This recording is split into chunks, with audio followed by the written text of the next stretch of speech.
할렐루야, 반갑습니다. 거룩하고 복된 주일입니다. 더 사랑의 교회 주일 예배 함께 예배드리시는 우리 모든 성도님들을 주님의 이름으로 축복합니다. 이곳 현장과 또한 온라인으로 함께 예배드리고 계시는데요, 우리 옆에 계신 분들 바라보시면서 우리 눈빛으로 우리 이렇게 인사했으면 좋겠습니다. 주님의 은혜가 넘칩니다. 함께 우리 인사해 보실까요? 주님의 은혜가 넘칩니다. 우리가 특세를 통하여서 날마다 주셨던 그 은혜가 지금 이곳 가운데도, 이 시간 가운데도 임하여 주실 줄 믿습니다. 우리 주님을 기대하시면서 함께 주님 앞에 찬양하며 나아갔으면 좋겠습니다.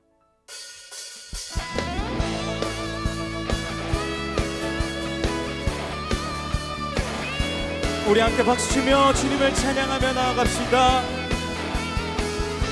나의 반석이신 하나님, 나의 반석이신 하나님, 행하신 모든 것 완전하시니,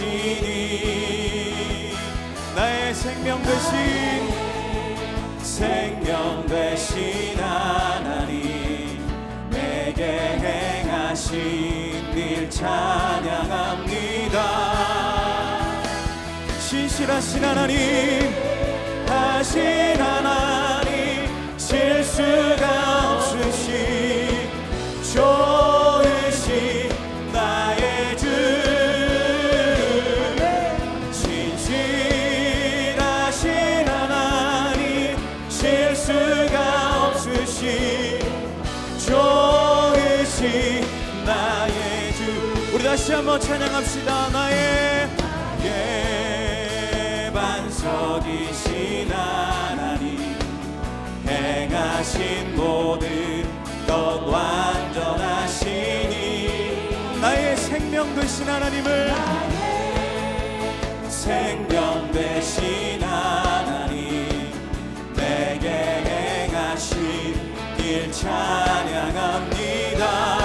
네, 그분은 신실하십니다.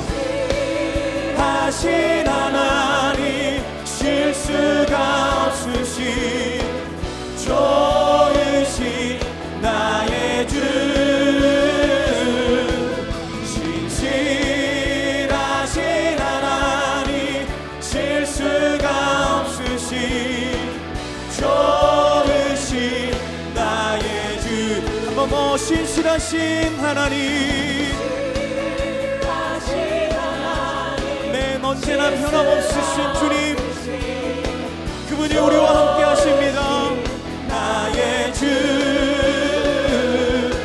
신실하신 하나님, 실수가 없으신 좋으신, 우리 마지막으로 한 번 더, 신실하신 하나님, 신실하신 하나님, 실수가 없으신 좋으신 나의 주, 진실하신 하나님, 실수가 없으신 좋으신 나의 주. 아멘. 우리에게 축복하신 하나님 사랑, 낮은 자를 높여주시고 아름다운 하늘나라 허락하시고, 내 모든 것 예비하시네. 찬양함의 기쁨은, 감사함의 평안을, 간구함의 하나님 알도록 하셨네. 아멘. 나의 가장 낮은 마음 주님께서 기뻐하시고, 작은 일에 큰 기쁨을 느끼게 하시는도다. 내가 지쳐 무력할 때 주님께서 우리의 힘이 되십니다. 아름다운 하늘나라 내 맘에 주시는도다. 우리에게 축복하신 하나님,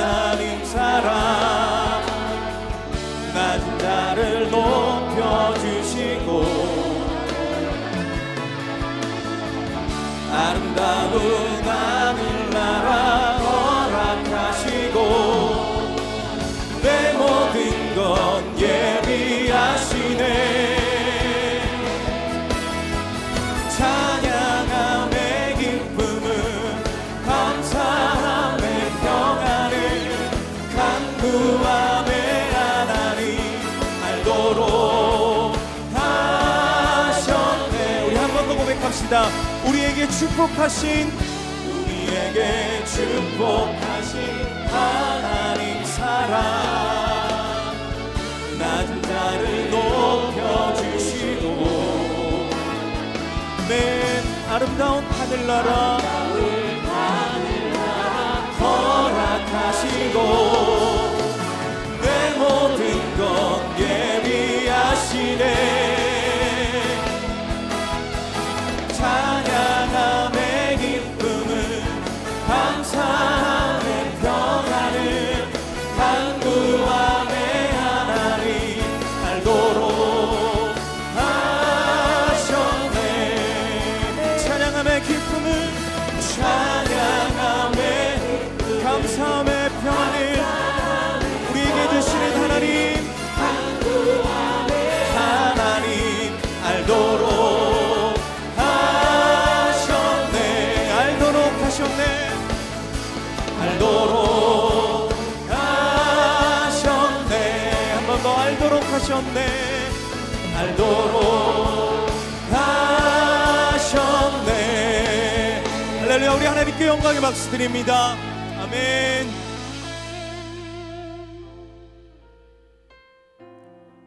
우리 주 하나님은 완전하신 분이십니다. 그 완전하신 하나님께서 우리를 인도하여 주시고 이 시간 함께하여 주십니다.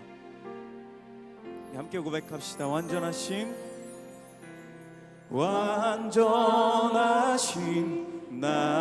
나의 주, 의의 길로 날 인도하소서. 행하신 모든 일 주님의 영광 다 경배합니다. 완전하신 나의 주, 완전하신 나의 주, 의의 길로 날 인도하소서. 행하신 모든 일 주님의 영광 다 경배합니다. 예배합니다. 예배합니다. 찬양합니다. 주님만 날 다스리소서. 예배합니다. 찬양합니다. 주님 홀로 높임 받으소서. 우리 다시 한번 고백합시다. 완전하신 나의 주님, 완전하신 나의 주, 의의 길로 날 인도하소서.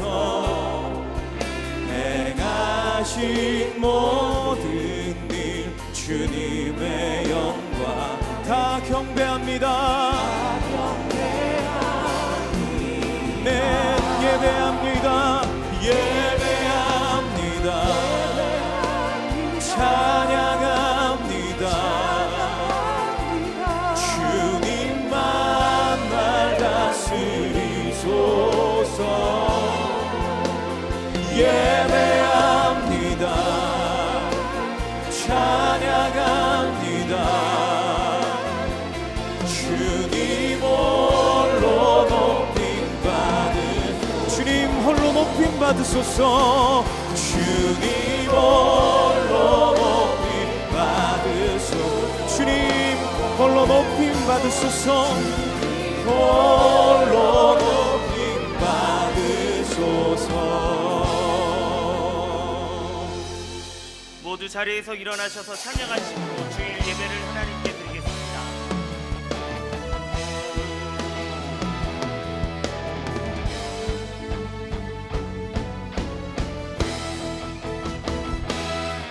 빛나는 왕의 왕, 영광의 주님,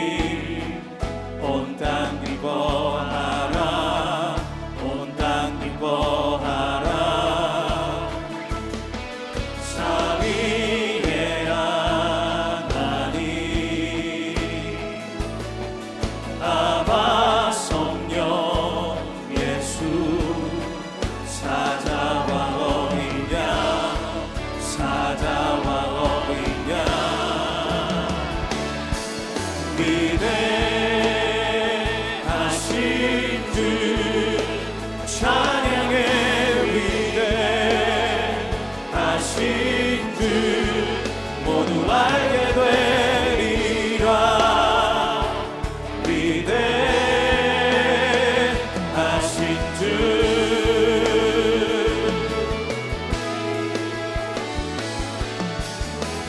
모든 이름 위에 뛰어나신 이름 다 찬양해. 위대하신 주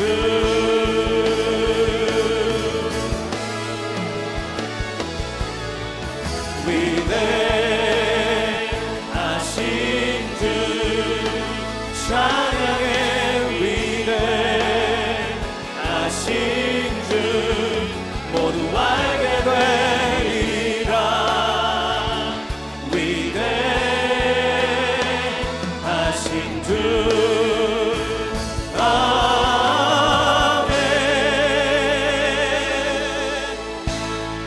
내 영혼아 여호와를 송축하며 그의 모든 은택을 잊지 말지어다. 그가 내 모든 죄악을 사하시며 내 모든 병을 고치시며 내 생명을 파멸해서 속량하시고 인자와 긍휼로 간을 씌우시며 좋은 것으로 내 서원을 만족하게 하사 내 청춘을 독수리같이 새롭게 하시는도다. 하나님은 영이시니 예배하는 자가 영과 진리로 예배할지니라. 아멘.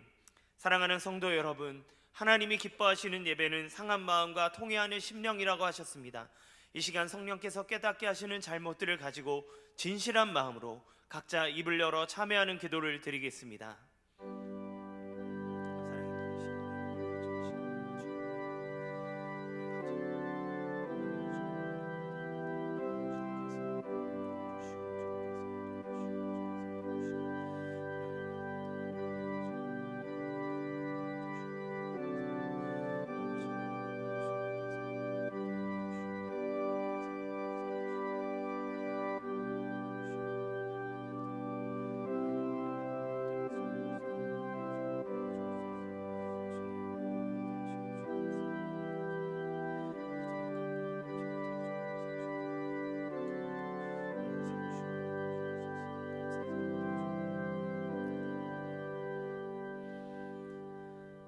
만일 우리가 우리 죄를 자백하면 그는 미쁘시고 의로우사 우리 죄를 사하시며 우리를 모든 불의에서 깨끗하게 하실 것이요.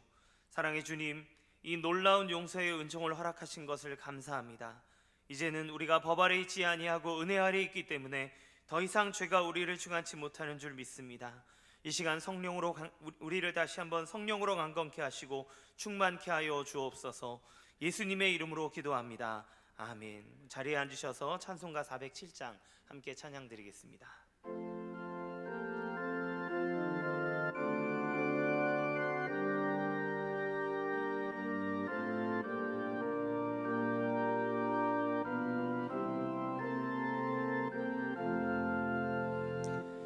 구주와 함께 나 죽었으니 구주와 함께 나 살았도다. 영원히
어찌하사 언제나 나를 생각하시네.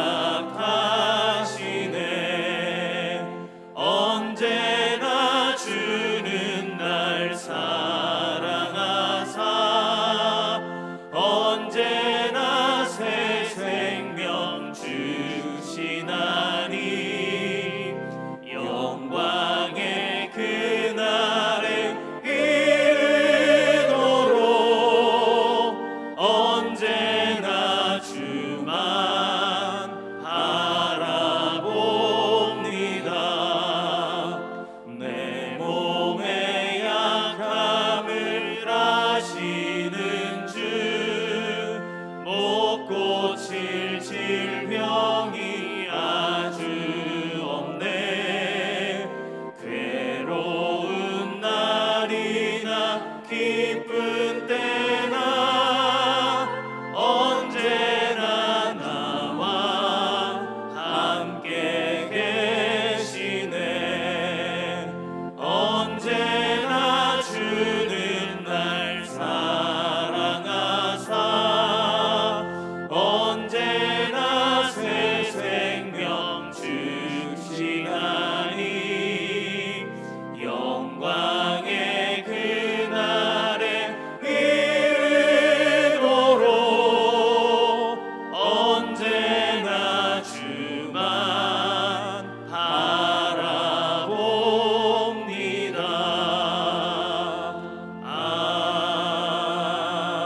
아멘.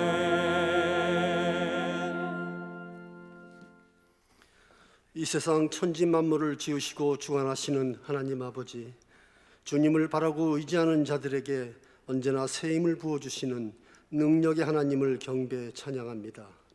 오늘도 우리에게 거룩한 주일을 허락하사 현장에서 또는 가정에서 온라인으로 주님을 예배할 수 있도록 인도하여 주시니 감사합니다. 이 시간 예배를 통하여 우리의 영혼이 거룩한 산제물이 되길 원하오니 영광 가운데 임하시는 하나님의 구원의 감격과 은혜를 마음껏 누리게 하옵소서. 주님께서 우리에게 명령하신 가르치고 치유하고 전파하는 3대 사명을 따라 온전히 순종하며 나아갈 때 이때 이 땅에 하나님의 통치가 이루어지고 평강이 함께 하실 줄 믿습니다.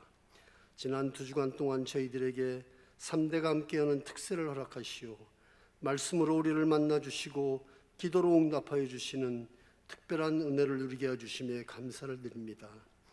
우리들 각자가 받은 은혜 가운데 믿음의 결단을 하고 순종하며 살아감으로써 우리의 믿음이 더욱 자라나도록 언제 어디서나 항상 성령님께서 함께하여 주시옵소서. 이번 주부터 새롭게 시작되는 다락방과 모든 훈련 사역 가운데 하나님이 이끄심과 보호하심으로 훈련마다 풍성한 복음의 열매와 은혜가 넘치도록 역사하여 주시옵소서. 사랑하는 주님, 아직도 종식되지 않은 코로나19를 속히 해결하여 주시옵소서. 특별히 재확산이 없도록 막아주시고 안전한 백신으로 집단 면역이 형성되어 주님을 마음껏 찬양하고 예배드리며 우리가 서로 만나 얼굴을 바라보며 교제할 수 있도록 속히 도와주시옵소서. 바라옵기는 이렇게 어려울 때일수록 우리가 더욱 말씀과 기도에 힘쓰게 하옵시고 오직 주님만을 의지함으로 세상을 이기게 하옵소서. 오늘도 강단에서 말씀을 선포하시는 이인호 목사님을 영육간의 강건함으로 지켜주시고 말씀을 선포할 때 하늘문을 열어주시어 하늘의 신령한 복을 누리게 하옵소서. 예배를 위하여 섬기는 모든 손길과 특별히 찬양으로 하나님께 영광 올려드리는 할렐루야 성가대의 아름다운 찬양을 주님께서 흠양하여 주시옵소서. 모든 감사와 찬양과 영광을 주님께 올려드리며 갈멜살 제단 위에 불로서 나타나신 엘리야의 하나님, 우리 주구주 예수 그리스도의 이름으로 간절히 기도드립니다.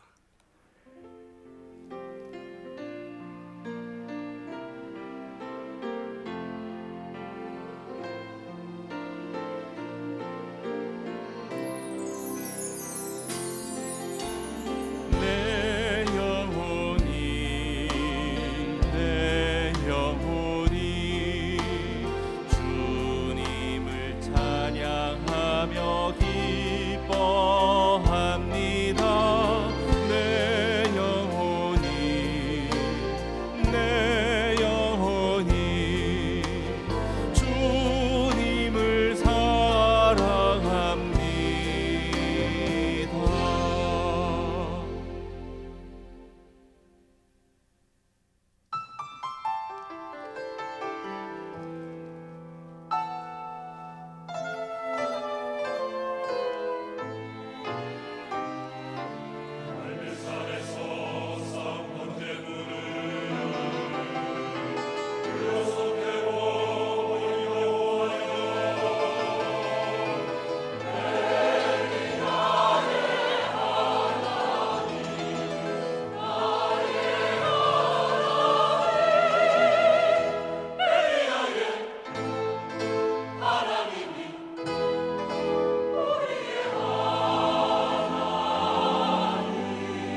더 사랑의 교회 예배에 참여하신 모든 분들을 주님의 이름으로 환영합니다. 새로 오신 분은 그냥 가지 마시고 예배가 끝난 직후 3층 새가족실에 오셔서 등록해 주시면 감사하겠습니다. 온라인으로 새가족 등록을 하실 수 있습니다. 교회 홈페이지 하단 메뉴 중 온라인 새가족 등록 안내를 클릭하신 후 설문지를 작성하시면 가등록이 됩니다.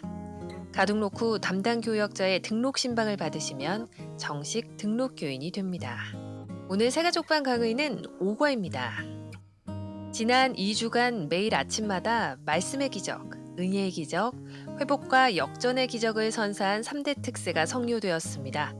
많은 성도님들이 현장과 온라인으로 참여한 가운데 현장에서는 사전 신청을 통한 가족석, 육체의 건강을 채워주는 밀키트, 달란트 시장 등 다채로운 이벤트를 진행하였습니다. 또한 최초로 3대 특세를 온라인으로 진행함에 따라 여건상 온라인으로 참여할 수밖에 없는 성도님들을 위한 특세 키트 제공, 특세 브이로그 콘테스트 등 비록 우리가 떨어져 있지만 특세로 하나가 될 수 있는 다양한 장이 펼쳐졌습니다. 무엇보다 처음으로 진행한 특세 웹툰 어워즈에 총 21명의 경연자들이 참여하여 특세를 통해 받은 은혜를 넘치는 재치와 유머로 웹툰을 출품하며 뜨거운 경쟁을 펼쳤습니다. 장기간 지속된 팬데믹으로 모두가 지치고 어렵던 상황에서 6분의 강사님들을 통해 메마른 심령 위에 단비가 부어지듯 말씀을 통한 주님의 사랑을 뜨겁게 경험할 수 있었습니다.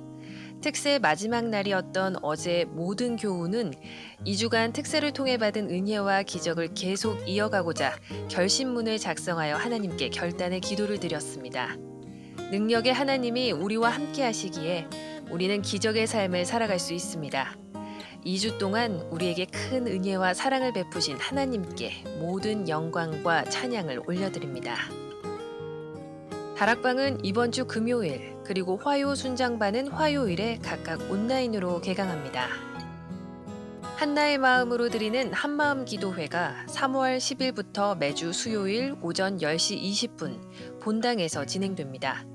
가정과 자녀를 위해 기도하기 원하는 성도님은 누구나 참석할 수 있습니다.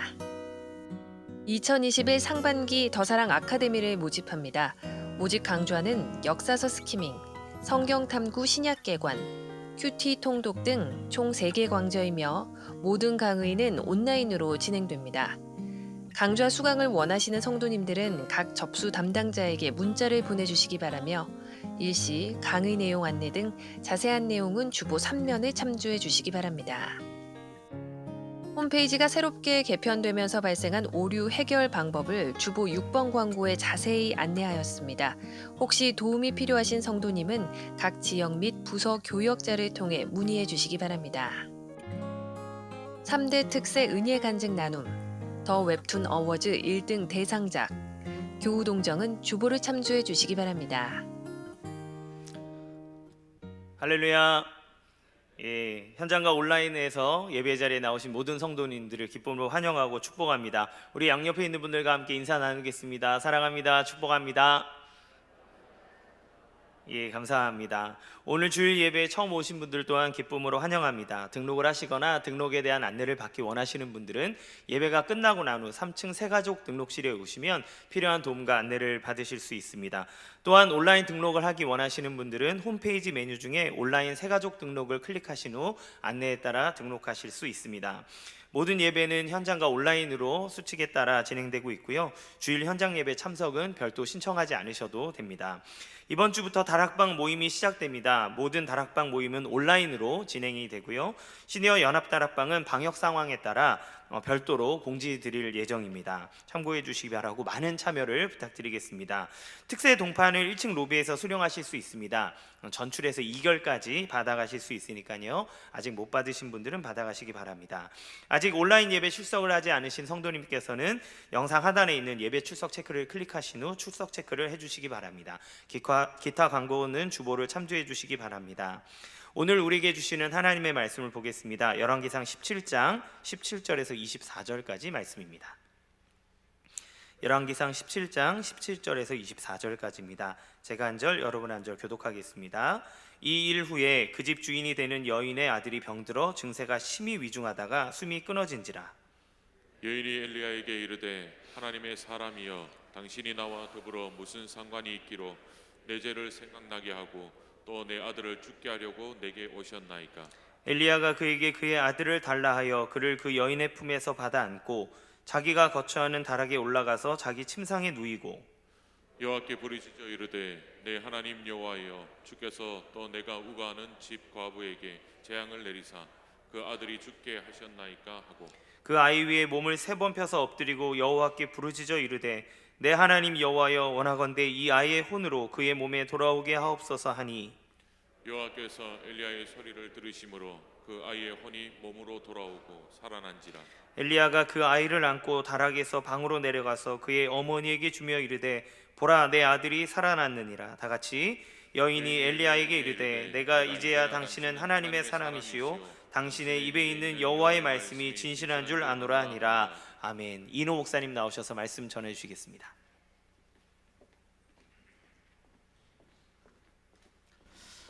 할렐루야. 예배 오신 여러분들을 또 환영하고 축복합니다. 또 가정에서 예배하시는 분들을 축복합니다. 이렇게 전부는 아니지만 그래도 여러분들 현장에서 이렇게 바라보면서 예배할 수 있는 게 얼마나 감사한지요. 정말 너무 감사한 일입니다. 또 이렇게 하여져 있어도 오늘 우리 성가대 할렐루야 성가대가 영상으로 같이 찬양에 합력해 주니까 떨어져 있지만 우리가 여전히 한 교회를 섬기는 동역자구나 하는 또 생각을 하면서 격려를 얻게 되는 것 같아요. 역시 우리가 이렇게 서로 바라봐야 격려를 얻게 됩니다. 믿음의 눈으로만 바라보면 너무 힘든 것 같아요. 네. 우리 신앙에 그 어떤 문제가 있는 것은 평안할 때는 잘 몰라요. 그런데 이제 고난 앞에 서면은 시련의 날에 내 신앙에 문제가 있었구나 하는 것을 알게 됩니다. 오늘 이 사르밧 과부 굉장히 이제 믿음이 좋은 줄 알았는데 이 여인에게 시련이 닥쳐옵니다. 17절 같이 봅니다. 시작.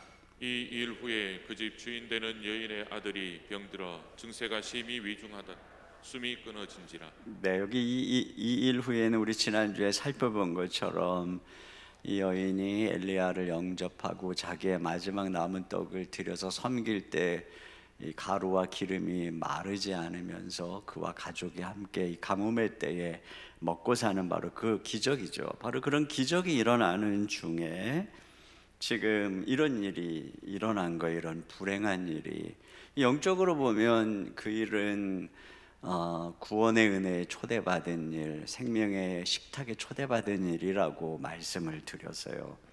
근데 이렇게 갑작스럽게 그 아들이 죽는 비극이 닥쳐왔어요. 근데 여기에 그 아들이 그냥 갑자기 어느 날 죽은 것이 아니고 병이 들어서 증세가 심해서 위중해지다가 숨이 끊어졌어요. 그러니까 며칠이든 뭐 몇 주든 이렇게 앓다가 죽은 거잖아요. 그러면 우리 생각할 때 같은 집에 매일 이제 식사를 제공하며 섬기는 엘리야 선지자가 있는데 그 놀라운 능력을 가진 선지자에게 기도 부탁을 안 했나? 이런 이제 생각이 들어요. 자, 분명히 유추할 수 있는 것은 기도 부탁을 했을 것 같아요. 근데 분명한 것은 뭐냐면 기도를 안 해줬어요.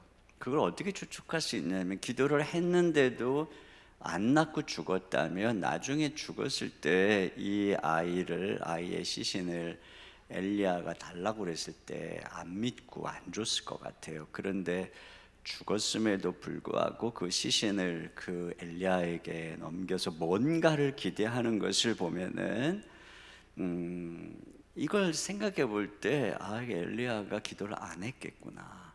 그 왜 안 했을까 하고 제가 이제 이렇게 추측을 해보니까 하나님께서 막은 게 아닐까. 하나님께서 아무런 말씀도 주시지 않았던 거죠. 이제 그러면서 제 마음에 떠오른 한 사건이 나사로가 죽었을 때 그 자매가 마리아 마르다가 예수님 빨리 오셔서 저 오라비 중병 들었으니 살려달라고 그랬는데 주님이 안 가셨어요. 죽은 다음에 나흘이 지나서 갔단 말이죠. 그렇게 하신 이유는 결국은 그 죽은 나사로를 살림으로써 예수님이 그리스도이심을 증언하려는 것이었거든요. 근데 오늘 딱 그런 상황이에요. 이 죽은 과부의 아들을 엘리야가 살림으로써 뒤에 보면은 엘리야가 참 하나님의 선지자요, 그 입에 있는 하나님의 말씀이 진실하다는 것을 증언하는, 그리고 또 이 사건을 통해서 이 여인의 믿음도 또 새로워지는, 그리고 더 나아가서는 이 사건이 이제 다음 장에 나타날 갈멜 산상에서의 전투의 승리로 이어지는, 그러니까 지금 이 신자의 고난인 거죠. 고난에는 이와 같은 하나님의 섭리, 그 안에 뭔가 하나님의 축복에 섬겨져 있는 섭리 가운데 있다는 것을 우리가 유추할 수 있는 거죠. 그런데 사실 이 땅에서 고난을 당하는 신자는 그런 하늘의 높은 계획을 알 수가 없어요. 그렇기 때문에 이제 우리는 고난이 딱 닥치면 우리의 이 현주소가 고스란히 나타나는 거예요. 여기 18절 같이 봅니다. 시작. 여인이 엘리야에게 이르되 하나님의 사람이여 당신이 나와 더불어 무슨 상관이 있기로 내 죄를 생각나게 하고 또 내 아들을 죽게 하려고 내게 오셨나이까. 네, 지금 이게 무슨 얘기냐면은 당신이 왜 와가지고 죄를 생각나게 하고 그 우리 아들 죽게 했습니까? 우리 아들 이렇게 죽게 하려고 당신 온 겁니까? 사실 그 은혜로 가뭄에 굶어 죽지 않고 먹고 사는 은혜는 뒤로 하고 이렇게 고통이 오니까 원망하고 있는 거예요. 마치 이스라엘 백성들이 출애굽의 놀라운 은혜를 경험했음에도 불구하고 광야에서 조그만 어려움이 있으면 우리를 여기서 다 죽게 하려고 광야로 끌고 왔느냐고 원망했던 것하고 똑같은 것이죠. 근데 특별히 여기 이 여인이 엘리야에게 뭐라 그랬느냐면은 자기에게 죄를 생각나게 했다는 거예요. 당신이 와서 내 죄를 생각나게 했다. 물론 이 아들의 병으로 인해서도 그랬겠지만 여기서 유추할 수 있는 게 있어요. 이 여인이 자기의 집에 이 거룩한 하나님의 성령으로 감동된 선지자를 모시고 사는 것을 통해서 그는 그 하나님의 거룩한 그 임재의 어떤 영향권 아래 있었던 거죠. 또 엘리야의 말대로 매일 그 주방에서 가루와 기름이 마르지 않는 이 기적의 현장 속에서도 그는 하나님의 임재를 날마다 느끼면서 살았을 것 같아요. 근데 그렇게 하나님의 거룩한 임재 앞에 나아갈수록 여인이 경험하게 되는 것은 자기의 죄와 부정함과 초라함입니다. 여러분, 우리가 하나님의 거룩한 빛에 나아갈수록 우리는 우리의 죄성을 깨닫게 되는 거예요. 그래서 신앙생활을 하면 할수록, 말씀을 알아가면 알아갈수록 처음에는 큰 죄만 생각나다가 그런 것들이 하나둘씩 해결이 되면 또 그 밑에 또 그보다 작은 죄들, 또 더 내려가면은 또 수많은 죄들, 내 안에 이 뿌리 깊은 죄성들, 이기심들, 부정직과 불순한 죄가 보이는 거죠. 이게 이제 우리의 그 삶에 나타나는 모습이에요. 내가 교회를 다니면서도 악해져서가 아니라 하나님을 알아갈수록 내 자신이 보이는 거죠. 우리가 상상했던 것보다 심각한 죄인이라는 사실을 깨달아가게 되는 것입니다. 그렇기 때문에 신자가 예수님을 믿으면은 이런 죄성으로 인한 갈등을 겪게 되는 거예요. 이게 정상적인 과정이에요. 전에는 이렇게 대수롭지 않고 양심에 별로 걸리지도 않는 것들이, 그 조그마한 것들이 그렇게 크게 마음에 와닿고 번민하고 고민하게 만드는 그런 삶을 살게 되는 것입니다. 이건 지극히 정상적인 거예요. 그런데 문제는 뭐냐면 여기서 한 걸음 더 나아가지 못할 때 은혜 속에 들어왔는데, 자, 우리 속에 그 비달에서 발견되는 그 죄를 해결하는 방법을 알지 못할 때 문제가 생기는 건데, 여인의 무지가 여기에 있어요. 교회를 다니고 주님의 거룩하심을 깨달을수록 내 죄성이 깊어지고, 그러다 보니 자꾸 주님의 거룩함과 내 이 죄성의 간격이 커지는데, 이걸 어떻게 이 간격을 이어갈지, 메울지 이 방법을 모르니까 이걸 메꿔보려고 내 선행으로, 노력으로, 봉사와 섬김으로 막 애를 쓴단 말이죠.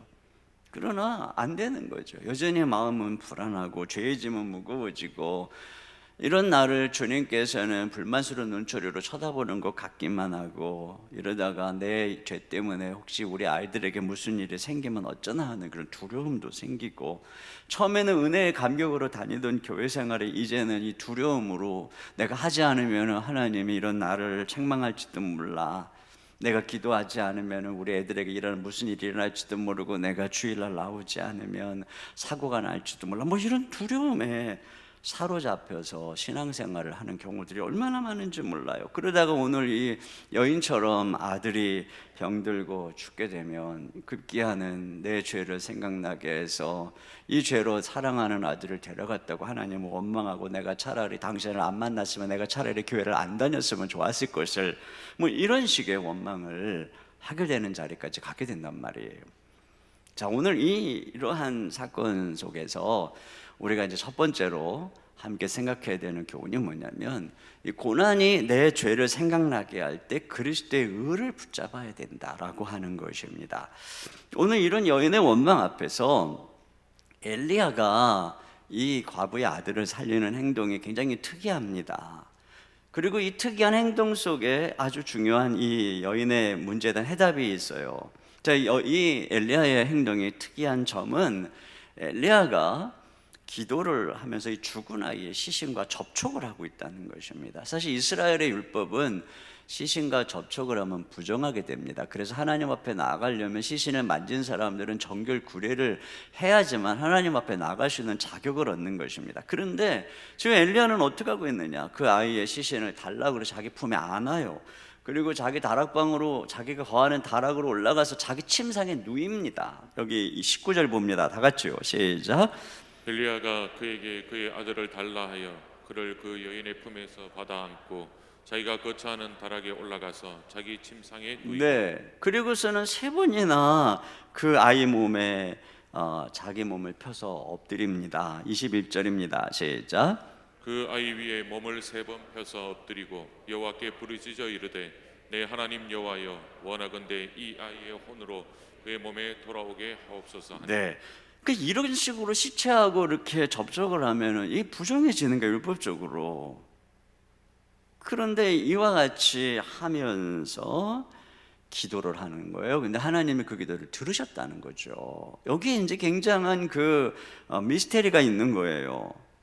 이것은 결국 엘리야가 자신을 아이의 부정과 죄를 담당하는 제물로 하나님께 드리고 있는 것을 상징하는 거죠.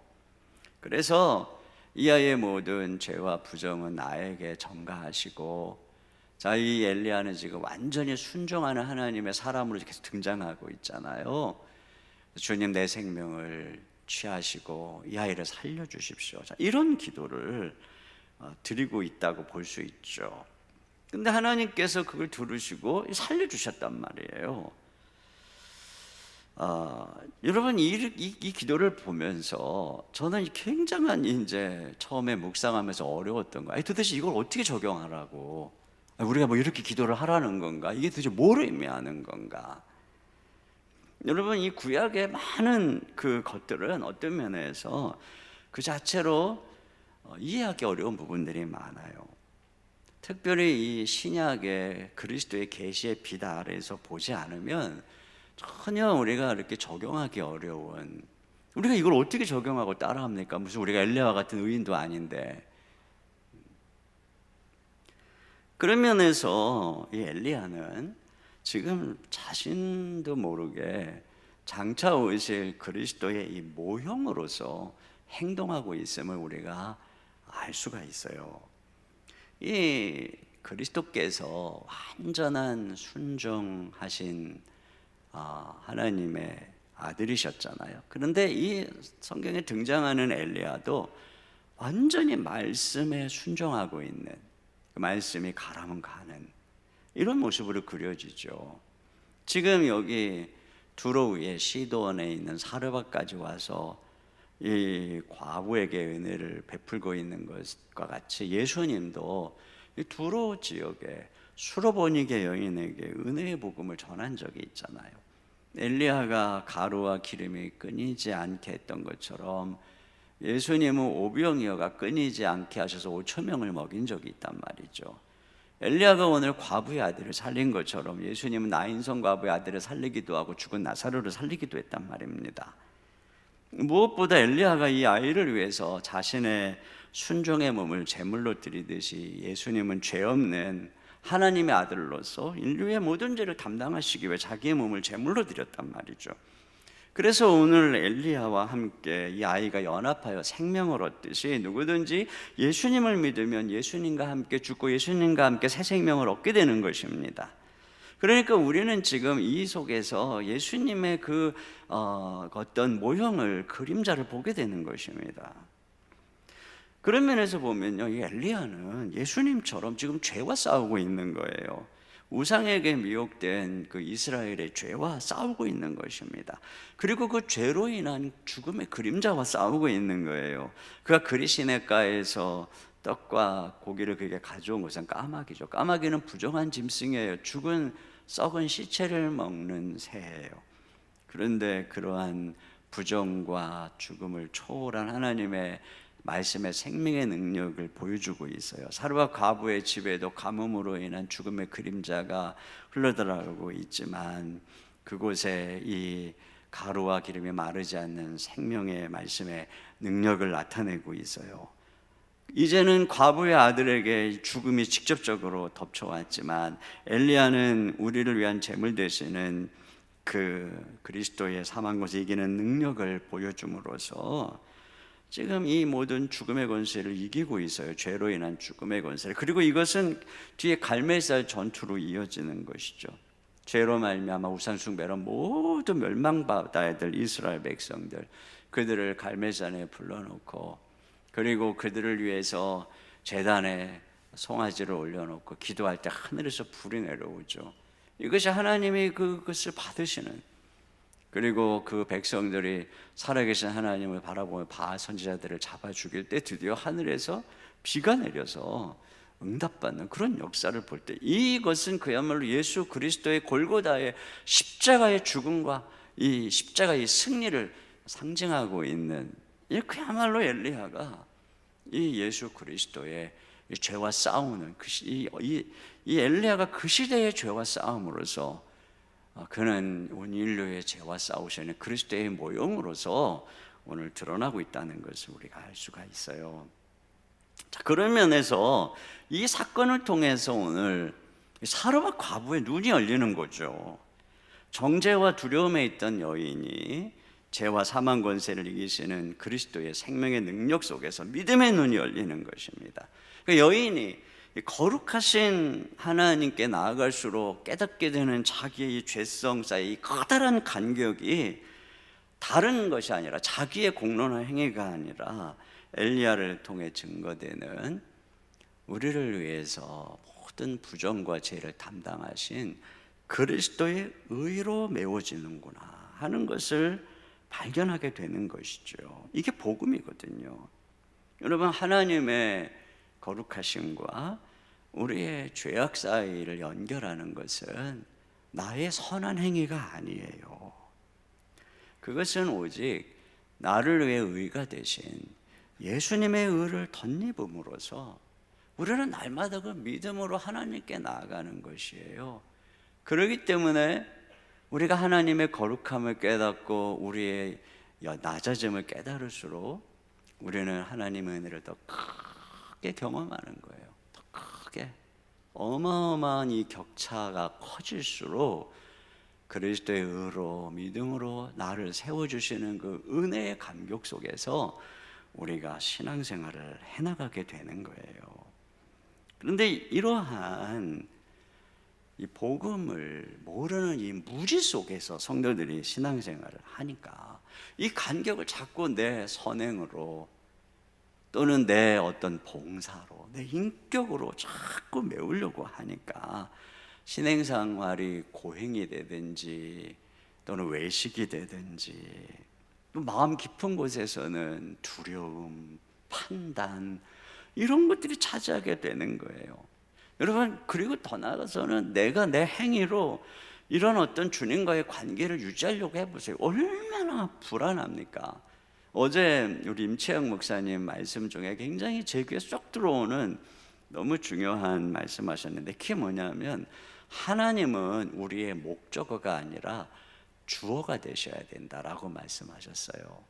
하나님이 주어가 되시고 우리가 목적어가 되어야 된다라고 말씀을 하셨어요. 여러분, 우리는 언뜻 생각할 때 하나님이 목적어가 되어야 될 것 같잖아요. 하나님이 우리의 목적이니까 우리가 주어가 되어야 될 것 같아요. 그런데 우리가 주어가 돼서 내가 내 힘과 내 선행으로 하나님을 목적 삼아 섬기려고 하잖아요. 그게 안 돼요. 우리의 죄성 때문에 우리의 힘으로 우리가 주어가 돼서는 절대로 하나님께 나아갈 수가 없어요. 여러분, 그게 우리가 주어가 되고 하나님이 목적어가 되는 이게 바로 행위 언약의 율법의 옛 언약이에요. 너희가 이 율법대로 다 지키면, 너희 나를 잘 섬기면 내가 너에게 복을 주겠다. 근데 이스라엘 백성들이 다 실패한 거예요. 여기 보세요. 지금 이 이스라엘 전부 우상 숭배하고, 그래서 이들의 운명이 결국은 다 바벨론 포로로 쫓겨가는 거예요. 그때 바벨론 포로로 다 쫓겨간 그들을 향해서 예레미야가 하나님이 주시는 새 언약을 얘기하죠. 그 새 언약이 뭐예요? 그 아들을 통해서 그의 피로 그들을 깨끗하게 씻어서 그들 안에 새 마음을 주시고 성령을 부어서 그들로 하여금 하나님의 말씀을 지키는 거룩한 백성을 만드시겠다는, 그러니까 하나님이 주어가 되는 거예요. 하나님께서 주어가 되는 거예요. 그리고 우리가 목적어가 되는 거예요. 하나님의 목적어가, 하나님이 당신의 아들까지 당신의 모든 것을 다 주어 주시는, 우리가 전부가 되는, 그때 비로소 우리는 하나님을 우리의 모든 것으로 섬길 수 있게 되는 거죠. 그러니까 여러분 보세요. 내가 주어가 되고 하나님이 목적어가 되는 삶이 종교예요.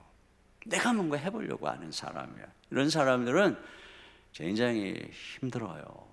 이 신앙생활이 즐거움이 없어요. 두려움으로 하는 거예요. 내가 뭐 하려니까 조금 못하면 하나님이 나한테 막 그러는 것 같고. 근데 복음은 뭐예요? 진짜 신앙생활, 종교생활 말고 신앙생활은 하나님이 주어가 되는 거예요. 하나님께서. 그래서 그 하나님이 당신의 아들을 내어주시고 우리를 사랑하셔서 의가 되시는 그 놀라운 은혜, 이것이 바로 우리의 이 신앙생활이란 말이에요. 우리가 그런 가운데 있어요. 그러니까 여러분, 고난을 당하면 이렇게 죄가 생각나게 하는 거예요. 마귀는 너 죄 때문이야. 근데 그때 우리는 그리스도의 의를 의지해야 되는 것입니다. 그래서 선포해야 돼요. 나는 의인이다. 나는 용서받았다. 나는 저주에서 해방된 하나님의 축복의 사람이다. 이 고난 뒤에는 하나님이 우리를 저주하는 게 아니라 하나님의 평강, 미래, 희망이 담겨져 있다. 나는 이 어둠의 시대를 향한 하나님의 백성이요, 하나님의 자녀요, 하나님 나라의 상속자다. 여러분, 이렇게 날마다 선포해야 돼요. 의를 덧입고 일어나야지 자꾸 이런 죄에 정죄되면 안 되는 것입니다. 두 번째, 이 사건이 또 한 가지 가르쳐주는 교훈은 고난 속에서는 주님의 공로로 기도해야 된다는 것이에요.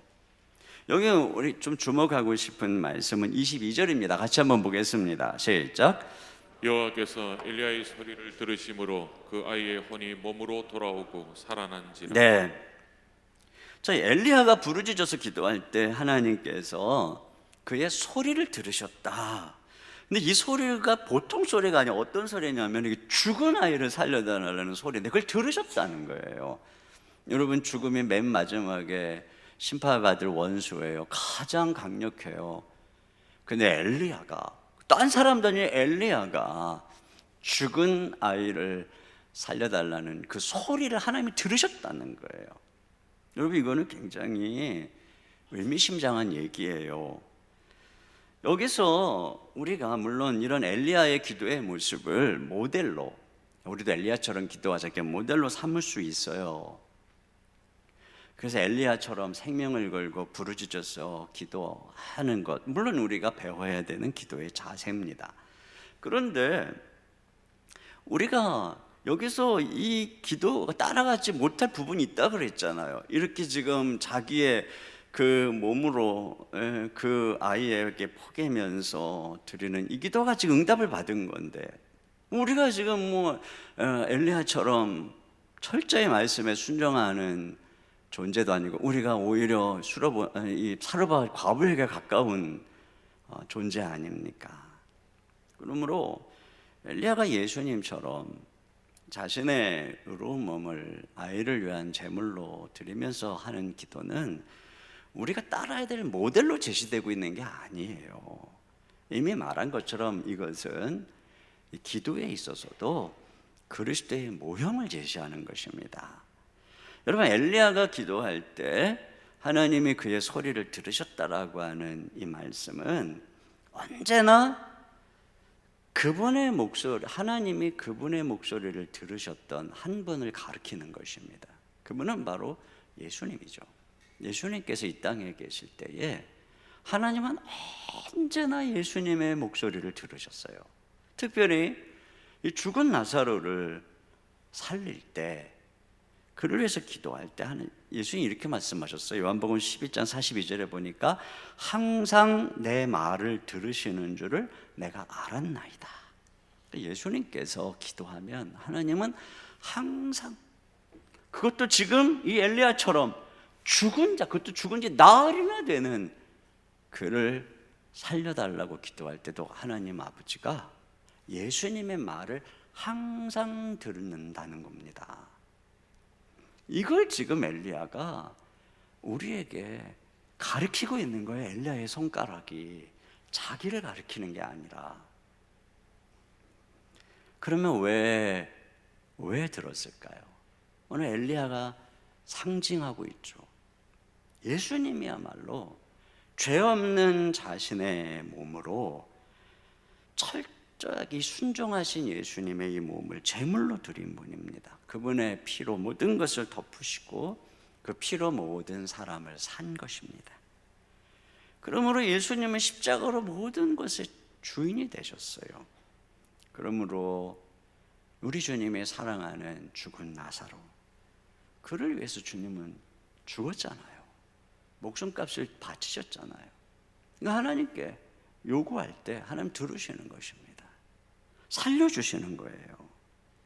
그 예수님을 하나님은 승천시키셔서 온 땅의 왕이요 주인을 삼으셨어요. 그래서 하나님은 그분의 이름을 무엇이든지 구하면 권세 있는 이름으로 세운 것입니다. 그래서 우리가 하나님의 백성들이 주님의 이름으로 기도하면 하나님이 우리의 기도를 들어주시는 거죠.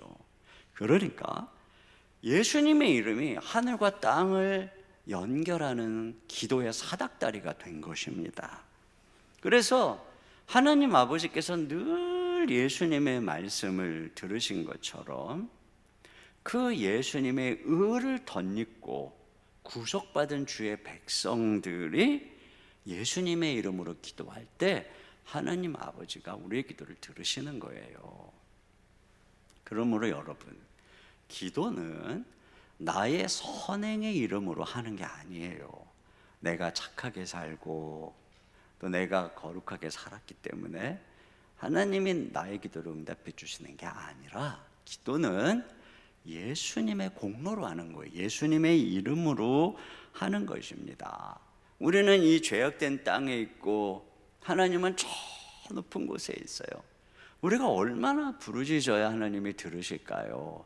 우리가 얼마나 많은 선행을 쌓아야 거기에 도달하는 의를 얻을 수 있을까요?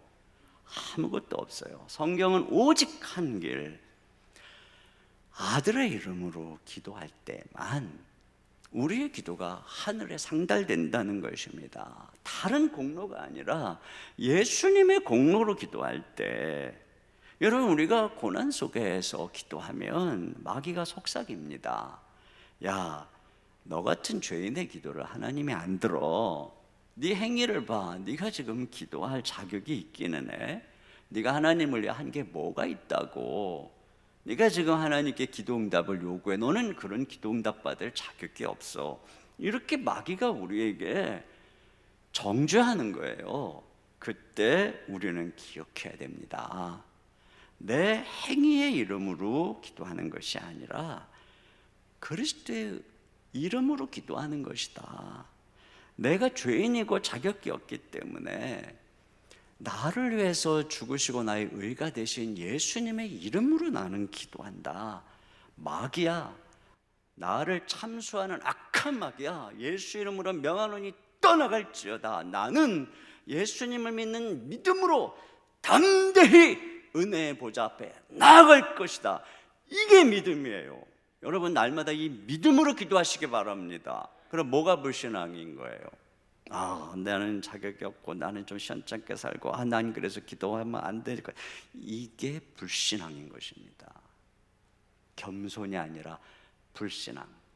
여러분, 믿음으로 기도해야 돼요. 자, 이렇게 기도할 때, 이렇게 우리 주님의 이름으로 그 의를 덧입고 하나님께 나아갈 때 비로소 여기 엘리야의 소리를 들으신 하나님이 우리의 소리를 들으시는 거예요. 우리의 목소리를 예수님 안에서. 그래서 우리 주님은 우리가 예수님의 이름으로 하나님을 아버지라 부를 때 우리 음성을 들으세요. 시편 116편 1절에 같이 봅니다. 시작. 여호와께서 내 음성과 내 간구를 들으심으로 내가 그를 사랑하는도다. 네, 내 음성과 간구를 들으신다는 거예요. 77편 1절을 봅니다. 시작. 내가 내 음성으로 하나님께 부르짖으리니 내 음성 하나님께 부르짖으면 내게 귀를 기울이시리로다. 네, 여기 보세요. 내 음성으로. 다른 사람 음성 아니에요. 내 음성으로. 내 마음 아니에요. 침묵도 아니에요. 내 음성으로 하나님께 부르짖으면 하나님이 귀를 기울이신다는 거예요. 여러분, 사랑하는 자녀가 엄마 아빠 부르면 막 귀를 기울이잖아요. 달려가잖아요. 이와 같은 것입니다. 그러니까 여러분, 우리가 음성으로 기도해야 돼요. 마음으로 기도 물론 해야죠. 그러나 마음으로만 말고 음성으로, 마음에 있는 것을 음성으로. 여러분, 집에서 텔레파시로 엄마 불러봐, 아무리 불러봐요. 와요? 여러분, 입을 열어서 엄마 하고 불러오죠. 마찬가지예요. 속으로 하나님, 물론 하나님 우리 마음을 아시겠죠. 그러나 제가 경험해 보면 그래요. 하루 종일 말씀 묵상하면서 늘 마음에 기도하죠. 누워서도 기도하고 걸어가면서도 기도하고. 그런데요, 제가 하던 행동을 다 스톱하고 조용히 골방에 앉아서 내 입술을 열어서 음성으로 하나님 아버지 할 때, 그때 하나님의 임재가 제게 확 느껴져요. 여러분, 하나님은 우리의 마음을, 입을 열어서 음성으로 표현할 때 우리에게 인격적으로 다가오시는 거예요. 그러니까 기도할 때는 항상 음성으로, 조용한 소리든 큰 소리든 음성으로. 그때 하나님께서 여러분의 삶 속에 임재하신단 말입니다. 근데 여기 보니까 이게 지금 엘리야는 부르짖었단 말이죠. 여러분, 우리가 우리의 음성을 듣는 그 부모에게 아이가 엄마 하면 그냥 화들짝 달려가듯이 하나님은 우리가 하나님 아버지 할 때도 다가오시지만 정말 다급함 속에서 부르짖으면 하나님은 더 화급하게 달려오시는 거예요. 우리의 기도를 들으시는 거예요. 히스기야가 아수르의 사내립이 와서 하나님을 모욕하고 능욕하면서 그럴 때 히스기야가 성전에 가서 기도하죠, 하나님께. 그랬더니 나중에 이사야가 와서 이렇게 얘기합니다. 네가 아수르 왕 사네립의 일로 내게 기도하는 것을 내가 들었노라. 그리고는 하나님이 천사를 보내서 그냥 하루아침에 다 엄청난 대군을 몰살시켜 버리잖아요. 들으시는 거예요, 여러분. 우리가 하나님께 부르짖을수록, 문제가 클수록, 위기가 클수록, 두려울수록 부르짖으세요. 무력한 아이에게 울음소리가 무기죠. 엄마가 아빠가 달려오죠. 무력한 우리에게 부르짖음이 무기예요. 하나님이 달려오는 것입니다. 근데 이 부르짖음은 단지 어떤 다급한 문제로만 기도하라는 건 아니에요. 여러분, 예레미야 33장 2절 3절 같이 봅니다. 시작. 이를 행하시는 여호와, 그것을 만들며 성취하시는 여호와, 그의 이름을 여호와라 하는 이가 이와 같이 이르시도다. 너는 내게 부르짖으라. 내가 내게 응답하겠고 내가 알지 못하는 크고 은밀한 일을 내게 보이리라. 네, 하나님은 일을 행하세요. 만들어 성취하시는 분이, 세상을 통치하는 분이에요. 그런데 그 하나님이 행하시는 일을 우리가 언제 하나님이 일하시는 걸 볼 수 있어요? 우리가 기도할 때, 부르짖을 때 말이죠. 그럴 때 응답하는데, 여기 보니까 그때 내가 알지 못하는 크고 은밀한 일을 보인다는 것입니다. 지금 이 엘리야가 이스라엘 백성 다 포로로 고난 속에 있는 그들에게 얘기하고 있는 거예요. 아까 말씀드렸죠, 서두에서. 고난은 하나님의 놀라운 축복의 메시지를 담고 있는 섭리라고요. 신자에게 고난은. 그러니까 우리가 고난 속에서 부르짖는 것입니다. 그러면 그 속에 감춰져 있는 크고 은밀한 것들이, 오늘도 지금 엘리야가 부르짖어서 기도하니까 그걸 통해서 놀라운 하나님의 능력이 나타나는 것처럼 우리가 하나님 앞에 고난 속에서 부르짖는 거예요. 그러면 크고 은밀한 그 속에 감춰진 하나님의 계획이, 우리 모두에게는 하나님의 계획이 있어요. 근데 그건 계획과 약속이에요. 그 계획과 약속을 그리스도가 다 갖고 있는데, 어떤 사람은 그게 현실화된 사람이 있고, 어떤 사람은 아직도 하늘의 계획으로 있는 사람이 있어요. 그 차이를 뭐가 만드는 거예요? 기도란 말이에요. 부르짖어서 기도할 때 여러분의 삶에 하늘의 계획이 실현되고 하나님 일하시는 것을 경험하는 거예요. 그러니까 우리가 부르짖어서 기도할 때 여기 놀라운 약속이 있는 거예요. 부르짖어서 기도하세요. 여러분 인생에 고난이 있을수록 하나님의 계획을 보여달라고 기도하세요. 마지막으로 기도할 때 세상 속에서 신자의 권위가 나타나는 것입니다. 하나님께서 엘리야가 기도하는 소리를 들으셨어요. 그래서 그 아들을 살려주시잖아요. 그랬더니 여인이 엘리야에게 뭐라고 하는가 보세요. 24절입니다. 시작. 여인이 엘리야에게 이르되 내가 이제야 당신은 하나님의 사람이시요 당신의 입에 있는 여호와의 말씀이 진실한 줄 아노라 하니라. 네, 그러니까 엘리야의 기도를 하나님이 들으시는 것을 통해서 이 여인이 뭐라 그러냐면, 당신 진짜 참 선지자요, 당신이 전하는 말씀은 진짜 하나님 말씀이요, 이렇게 그 권위를 인정하고 있는 것입니다. 그러니까 기도가 선지자의 권위를 지지해주고 있어요. 또 요한복음 11장 42절도 같이 봅니다. 시작. 항상 내 말을 들으시는 줄을 내가 알았나이다. 그러나 이 말씀 하옵는 것은 둘러선 무리를 위함이니 곧 아버지께서 나를 보내신 것을 그들로 믿게 하려 함이니이다. 그렇습니다. 그러니까 예수님께서 하나님께 했던 기도가 응답된 것을 통해서 하나님은 예수님이 그리스도이심을 증거하고 있는 것입니다. 여러분, 이 말씀은 우리가 하는 기도가 응답되느냐 응답되지 않느냐를 통해서 우리가 진짜 하나님의 백성이냐 종이냐를 판단하라는 의미가 아니에요. 이것은 우리의 자녀됨, 우리의 하나님의 일꾼됨의 증거로 하나님이 우리에게 기도의 권세를 주셨다는 거예요. 세상 사람들이 우리를 하나님의 백성으로, 사람으로 인정하는 가장 중요한 게 뭐냐? 기도인 거예요. 기도. 불신자와 신자의 차이를 만들어내는 것은 기도예요. 우리가 기도할 때 하나님은 살아계시기 때문에 기도에 응답함으로써 우리의 신분과 사역에 권위를 더해 주시는 거예요. 교회가 세상과 다른 하나님의 기관이라고 하는 것은 뭘까요? 교회가 기도하는 거예요. 그때 하나님의 초월적인 역사와 기적과 생명의 역사가 나타나죠. 그것을 통해서 교회는 세상의 일반적 기관과는 다른 존재로서의 권위를 갖게 되는 거예요. 여러분, 우리 이제 다락방 모이잖아요.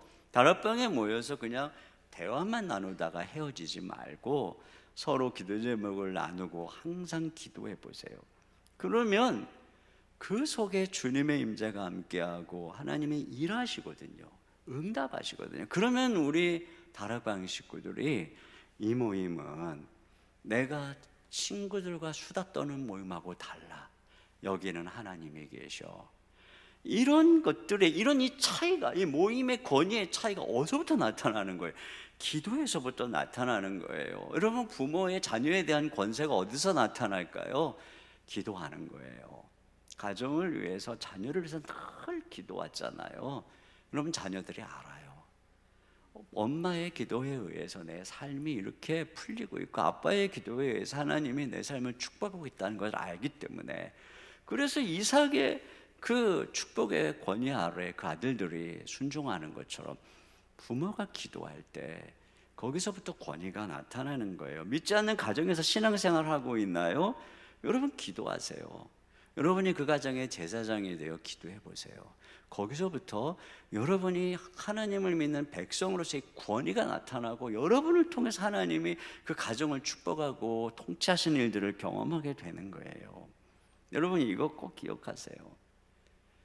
제가 언젠가도 말씀을 좀 드렸지만, 저는 제가 불신자들과의 삶을 경험했던 것이 군대가 좀 많은 세월이었으니까, 저는 뭐 군생활하면서도 몸도 약해 그래가지고 뭐 제가 남다르게 솔선수범하고 뭐 열심히 잘 섬기고 뭐 이러지도 못했어요.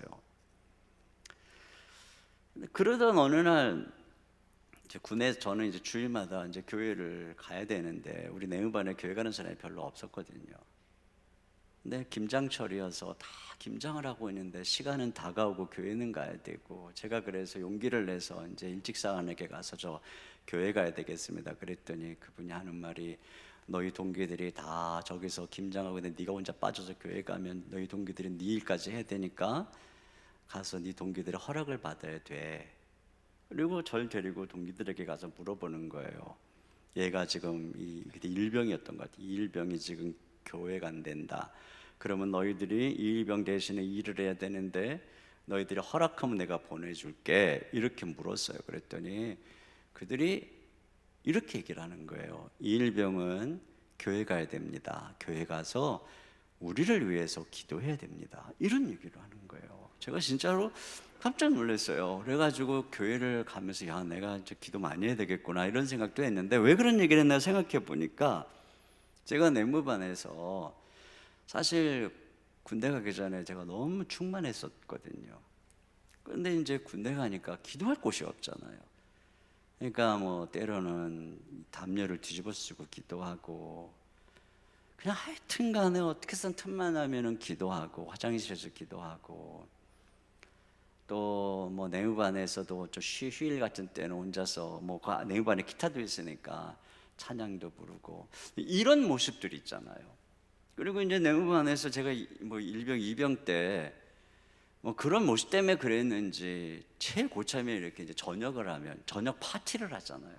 그러면 그 좀 고참들 중에 좀 믿음이 있는 또 뭐 장로님 자녀들 있고 그러잖아요.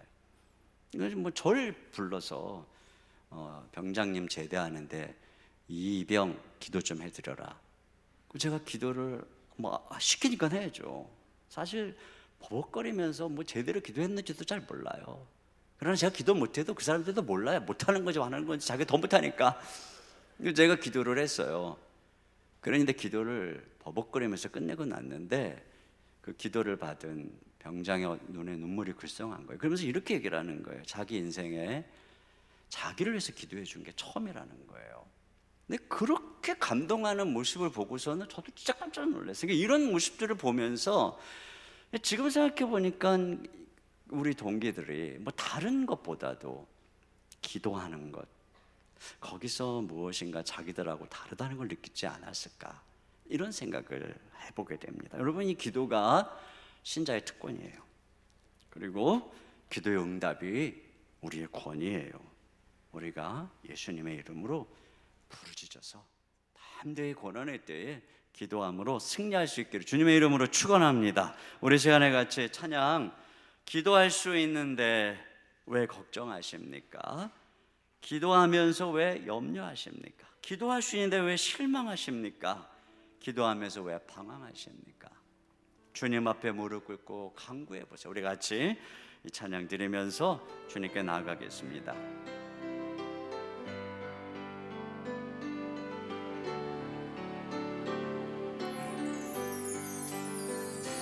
기도할 수 있는데 왜 걱정하십니까?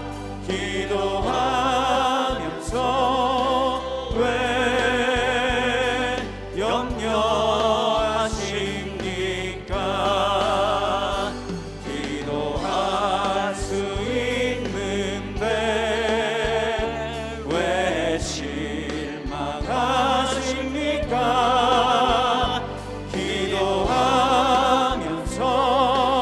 왜 방황하십니까? 주님 앞에 무릎 꿇고 주님 앞에 무릎 꿇고 간구해 보세요. 마음을 정결하게 뜻을 다하여 기도할 수 있는데 기도할 수 있는데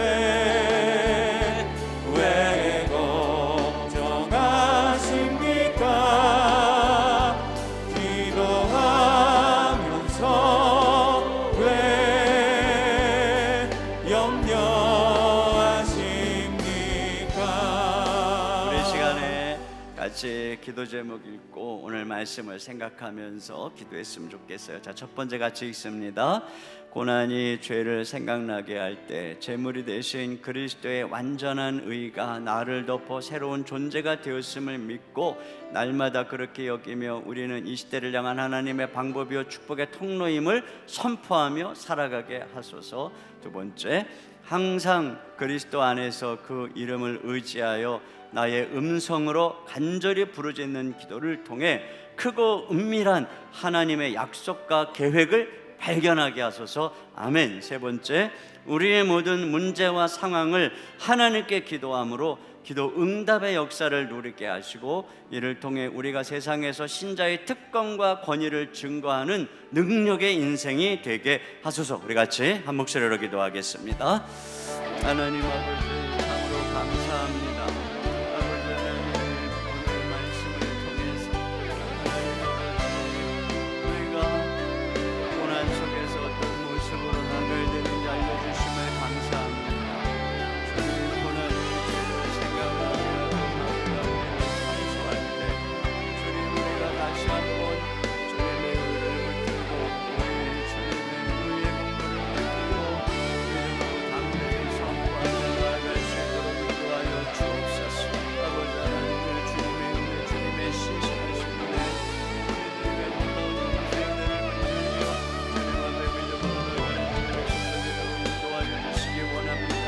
주님만으로 우리가 기도할 자격이 없다고 말하지만 우리 주님께서는 우리의 의가 되셔서 우리와 하여금 예수님의 이름으로 믿음으로 기도하는 이 놀라운 특권을 주심을 감사합니다.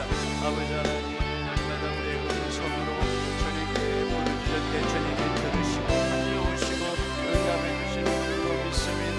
우리가 부르짖어 기도함으로 말미암아 하나님의 은밀한 것들이 이루어지는 놀라운 하나님의 계획들이 이루어지는 축복의 삶을 아버지 누릴 수 있도록 우리 아버지 하나님 인도하여 주시기를 간절히 원하고 기도하옵나이다. 주여, 모든 상황 속에서 나아갈 때 이 기도하는 기도의 사람들이 권위를 얻게 되는 줄 믿습니다. 아버지 하나님, 하나님의 백성들의 축복을 우리가 나누는 기도에 있는 줄 믿습니다.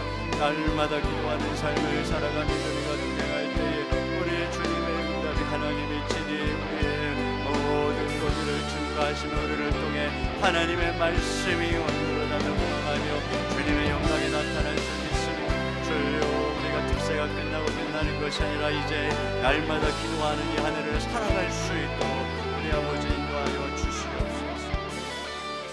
하나님 아버지, 감사합니다. 우리의 의가 되시고 우리의 기도의 이름이 되셔서 우리에게는 아무 자격이 없지만 오직 이 믿음으로 담대하게 은혜의 보좌 앞에 나아갈 때 우리의 음성을 들으시는 주님 감사합니다.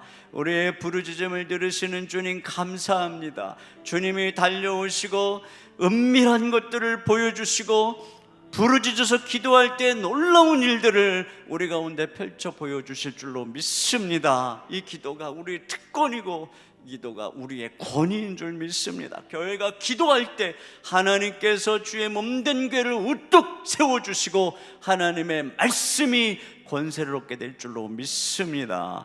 특세가 끝나고 우리의 기도가 끝나지 말게 하시고 주님이 한 해 기도로 승리하는 한 해가 될 수 있도록 우리의 기도의 행진을 계속해 갈 수 있도록 도와주시옵소서. 이 시간 주님 앞에 귀한 예물을 올려드립니다. 우리의 마음과 뜻을 다해서 아버지께 귀한 것을 드립니다. 주님, 오병이어를 5,000명을 먹이신 주님, 우리의 마음을 드리오니 주께서 이 제물을 통해 이 땅에 5,000명, 5만 명, 수십만 명을 먹이시고 주의 몸된 교회를 통해 하나님의 영광의 역사를 보여주시옵소서. 사랑하는 성도들의 삶의 일터에 은혜와 복을 주시고 부르짖어 간구할 때에 도와주시옵소서. 예수님의 이름으로 기도하옵나이다. 아멘. 우리 하나님께 준비하신 헌금을 드리겠습니다.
모두 자리에서 일어나셔서 우리의 기도에 신실하게 응답하시는 하나님께 찬양드리겠습니다.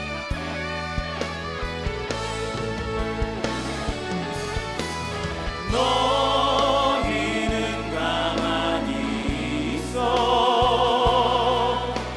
주가 하나님 되말지어다. 열방과 세계 가운데 주가 높임을 받으리라. 사랑합니다 내 아버지, 찬양합니다 내 온 마음 다하여, 선포합니다 예수 그리스도 주님 오심을 기다리며.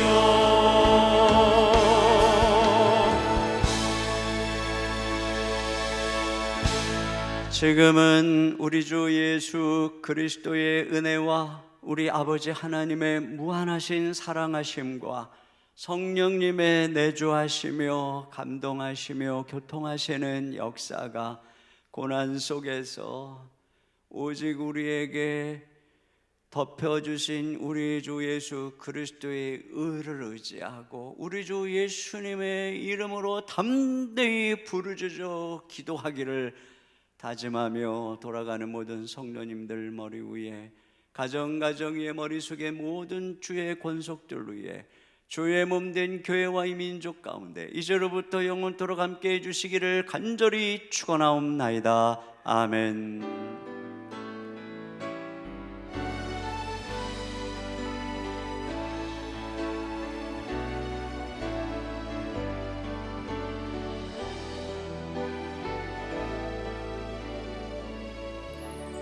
네, 모든 예배를 마쳤습니다. 주신 말씀 기억하며 한 주간도 우리 주님 안에서 승리하길 축복합니다.